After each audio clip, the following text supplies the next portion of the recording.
Ebintu bisikire bwanyuma y'amaizi okucwa payipu ez'Abakirembe mines bari kwejunisa okukora amashanyarazi harimo ebihingwa n'amaju. And in this very year 2024 it has caused 5 landslides.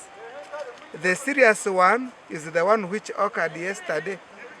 That one misplaced 3 households and has destroyed the gardens of 17 people.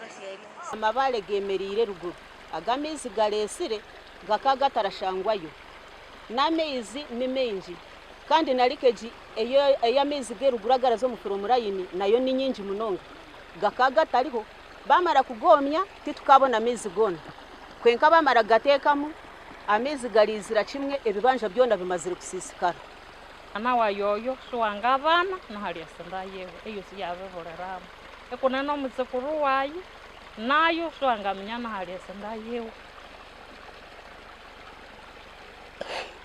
Abaturano bagira ngo amaizi gatwire ngarugayo make make omwikorero ry'amashanyarazi rya Kirembe mines bitu ngo bakibagambaho bango kubahurukiriza okusyo pipe zibarukire ebintu byabo bukasisikara.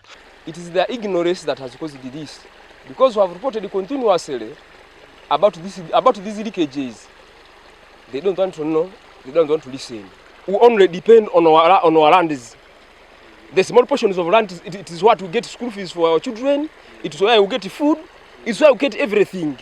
So I don't know, when we've lost this, what should we, that means we're going to die. Gashakwa Gilbert Mahangzo muri Kasese.